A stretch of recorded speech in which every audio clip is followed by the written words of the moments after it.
एक समय की बात है। हीरापुर नामक एक गांव में पवन और मनोज नाम के दो भाई रहा करते थे। दोनों भाई एक दूसरे से बहुत प्रेम करते थे और हमेशा एक साथ रहते थे। मनोज, इधर आओ और मेरी बात ध्यान से सुनो। बात यह है कि पिताजी अब हमारे बीच में तो है नहीं। अब हमें ही एक दूसरे की ढाल बनना होगा और एक दूसरे के साथ मिलजुल कर रहना होगा। हाँ भैया, आप बिल्कुल ठीक कह रहे हैं।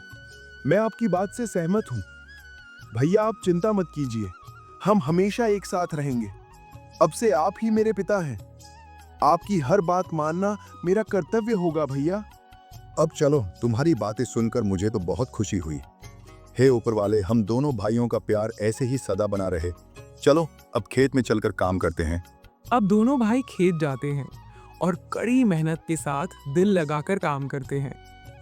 इसी बीच गांव में रहने वाले राजेश नाम का एक बूढ़ा व्यक्ति उनके पास आता है। अरे ओ पवन, मनोज, तुम दोनों इतनी कड़ी धूप में क्या कर रहे हो? अरे क्या हुआ काका, क्या बात है? मैंने तुम दोनों के लिए कुछ लड़कियां पसंद की हैं। ये लो, उन लड़कियों की कुछ तस्वीरें। इसमें से जिसे जो पसंद है मुझे बता दो। अब पवन अपने भाई को तस्वीरें दिखाता है। दोनों भाइयों को एक ही लड़की पसंद आती है। काका, हम दोनों भाइयों को तो एक ही लड़की पसंद है। अच्छा, ये तो सविता है।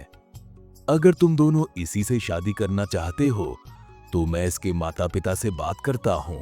काका, क्या ऐसा संभव है? हाँ, क्यों नहीं। आखिर द्रौपदी के भी तो 5 पति थे, तुम तो फिर भी 2 हो। इतना कहकर राजेश वहां से चला जाता है। अगले दिन राजेश उन दोनों भाइयों के घर पहुंच जाता है। पवन, मनोज, जल्दी से बाहर आओ। तुम लोगों के लिए एक बहुत बड़ी खुशखबरी है। अरे क्या हुआ काका, क्या बात है? सविता के घर वाले शादी के लिए मान गए हैं। वो जल्द से जल्द शादी करना चाहते हैं। मैंने 1 हफ्ते बाद का मुहूर्त निकलवाया है। अब तुम लोग जल्दी से शादी की तैयारी कर लो। ठीक है काका।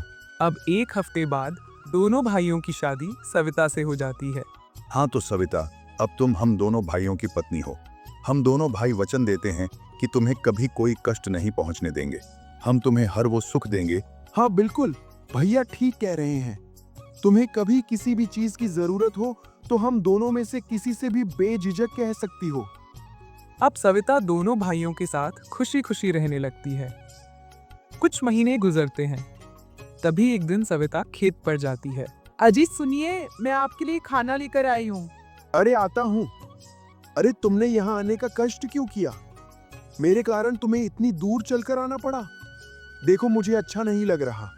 अरे प्राणनाथ, आपकी सेवा करना तो मेरा कर्तव्य है। मेरे होते हुए आप भूखे पेट काम करें, ऐसा मैं कभी होने नहीं दूंगी। अब सविता मनोज को खाना खिलाकर वापस घर लौट आती है। शाम हो जाती है, लेकिन मनोज अब तक घर नहीं लौटता। अरे ये मनोज अभी तक घर वापस नहीं आया। उसने तो सुबह ही काम खत्म कर लिया था। अब न जाने वो कहाँ रह गया। आज से पहले तो उसने कभी ऐसा नहीं किया। सविता, तुम उसे खाना खिलाने गई थी, तो क्या तुम्हें पता है कि वो कहाँ हो सकता है?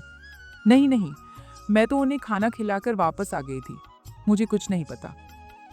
पवन अपने चाचा के लड़कों के पास जाता है। दिनेश, रमेश, बाहर आओ। तभी दिनेश और रमेश बाहर आते हैं और पवन से पूछते हैं, क्या बात है पवन भैया, सब ठीक तो है? पवन उनको पूरी बात बताता है। वो दोनों भाई भी उसके साथ जाने को तैयार हो जाते हैं। अब तीनों भाई मनोज की तलाश में निकल पड़ते हैं। मनोज को ढूंढते ढूंढते तीनों एक घने जंगल के पास जा पहुंचते हैं। अरे भाइयों, अब तो रात भी हो गई और मनोज का कुछ पता भी नहीं चला। न जाने मेरा भाई कहाँ चला गया, न जाने वो किस हाल में होगा। क्या बताऊं मैं कहाँ चला गया। कितनी देर हो गई उसे ढूंढते हुए, पर उसका कुछ पता नहीं चल रहा। चलिए भैया, घर चलते हैं। रात को इस सुनसान जगह पर रुकना ठीक नहीं है। दिनेश की बात मानकर रमेश और पवन घर वापस लौट जाते हैं। मनोज के गायब होने के कारण पवन रात भर सो नहीं पाता। अगली सुबह पवन दिनेश और रमेश को बुलाकर मनोज को ढूंढने के लिए निकलने लगता है। रमेश सुनो, तुम तुम्हारी भाभी के पास रुको। मैं और पवन भैया दोनों मनोज को ढूंढने जाते हैं। अरे पर भैया, मैं भी आपके साथ चलता हूँ ना। अरे नहीं नहीं, बिल्कुल नहीं। रमेश, हमें ना जाने कितना समय लग जाए। और यहाँ घर पे सविता भाभी अकेली भी तो हैं। उनके साथ भी किसी एक का रहना जरूरी है, समझ गए? हाँ ठीक है भैया, जैसा आप कहें। अब दिनेश और पवन अपने भाई मनोज को ढूंढने चले जाते हैं। इधर सविता रमेश के साथ घर पर होती है। अरे देवर जी, सुनते हो? खाना गरम है, आप बैठो, मैं खाना लेकर आती हूँ, फिर साथ मिलकर खाते हैं। नहीं भाभी नहीं, मुझे भूख नहीं है। अरे जब से मेरा भाई गायब हुआ है, मेरी भूख प्यास सब गायब हो गए हैं। अरे देवर जी, आप चिंता क्यों करते हैं? वो जल्दी ही मिल जाएंगे। ऐसे भूखे रहने से तो वो मिलेंगे नहीं। चलिए खाना खा लीजिए, वरना मैं भी नहीं खाऊंगी। अच्छा ठीक है, मेरे कारण आप भूखे रहो, ऐसा कैसे हो सकता है? चलो खाना खाते हैं। इधर पवन और दिनेश मनोज को ढूंढते हुए कभी नदी किनारे तो कभी पहाड़ों की तरफ भटकते हैं, लेकिन उनको आज भी मनोज का कुछ पता नहीं चलता। ये मनोज आखिरकार बिना बताए जा कहाँ सकता है? उसने पहले तो कभी ऐसा नहीं किया। समझ नहीं आता कहीं वो किसी खतरे में तो नहीं है। भैया सुनिए, सुनिए, क्या आपको कुछ सुनाई दे रहा है? हाँ, जैसे कोई मंत्र पढ़ रहा हो, है ना? पर इस जंगल में कौन हो सकता है? चलो चलकर देखते हैं, क्या पता वहां मनोज हो। पवन और दिनेश पास जाकर देखते हैं तो पेड़ के नीचे एक बाबा तपस्या कर रहे होते हैं। अरे ये तो कोई बाबा है। चलो चलो यहाँ से चलते हैं, हमें इनकी तपस्या भंग नहीं करनी चाहिए। चलो यहाँ से चलते हैं। पवन और दिनेश जैसे ही वापसी के लिए अपने कदम बढ़ाते हैं, वैसे ही साधु बाबा कहते हैं, रुक जाओ बच्चों, तुम दोनों यहाँ इस जंगल में क्यों भटक रहे हो? क्या तुम लोगों को कोई परेशानी है? पवन सारी बात साधु बाबा को बताता है। तुम्हारा भाई कहीं गया नहीं, बल्कि उसे कैद किया गया है। क्या पर साधु महाराज ऐसा कौन कर सकता है? मतलब हमारी तो किसी से दुश्मनी भी नहीं है। ये काम किसी और का नहीं, बल्कि तुम्हारी पत्नी का है। क्या ये आप क्या कह रहे हैं बाबा जी? भला वो ऐसा क्यों करेगी? क्योंकि वो कोई इंसान नहीं, बल्कि एक चुड़ैल है, और वो आने वाले पूर्णिमा में इंसानों को खाकर अपनी भूख मिटाती है, समझे? पवन और दिनेश ये सब सुनकर दंग रह जाते हैं। ओ, तो बाबा अब हम क्या करें? मतलब उस चुड़ैल से कैसे निपटे? हमारा एक और भाई उसके साथ घर पे है, ये तो बड़ा संकट हो गया। चिंता मत करो, निश्चिंत रहो, आओ मेरे साथ। बाबा जी, आप ये हमें कहाँ ले आए हैं? एक तो ये जंगल सुनसान है। बस तुम दोनों यही रुको। अटरम खटरम भूम फट, खुल जा जादुई दरवाजा। साधु बाबा के इतना कहते ही पास के पेड़ में एक दरवाजा खुलता है और उसमें से आवाज आती है, कहो क्या मदद चाहिए? कहो बच्चों कि तुम्हें उस चुड़ैल को मारने का हथियार चाहिए। हाँ हाँ, हमें उस चुड़ैल को मारने का हथियार चाहिए। हम वो हथियार कहाँ मिलेगा? चुड़ैल को जादुई शस्त्र से मारा जा सकता है। अगर तुम्हें वो जादुई शस्त्र चाहिए तो मेरे एक सवाल का जवाब देना होगा। हाँ, सवाल का जवाब? ठीक है, मैं तैयार हूँ, पूछो जो पूछना है। हाँ तो बताओ, वो क्या है जो ऊपर तो जाती है पर कभी नीचे नहीं आती? अब भला ऐसी क्या चीज हो सकती है? गुब्बारा? नहीं नहीं फिर पतंग भैया? नहीं, वो भी नहीं। हाँ, मिल गया जवाब। बाबा, इस सवाल का जवाब थे उम्र। हाँ सही जवाब। ये लो जादुई शस्त्र, इसे उस चुड़ैल के सीने में उतार देना, वो मर जाएगी। धन्यवाद बाबा जी, धन्यवाद। आप ना होते तो हमें ये बात कभी पता ही नहीं चलती कि हमारी पत्नी एक चुड़ैल है।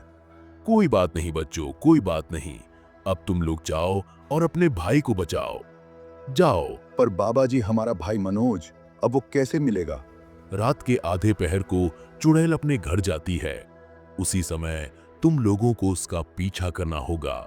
तुम्हारा भाई तुम्हें उसी के घर पे मिलेगा, समझ गए? हाँ, धन्यवाद बाबा जी, धन्यवाद। अब पवन और दिनेश वापस घर लौट आते हैं। अजी मैं तो लुट गई, बर्बाद हो गई। देवर जी भी गायब हो गए। क्या रमेश गायब हो गया?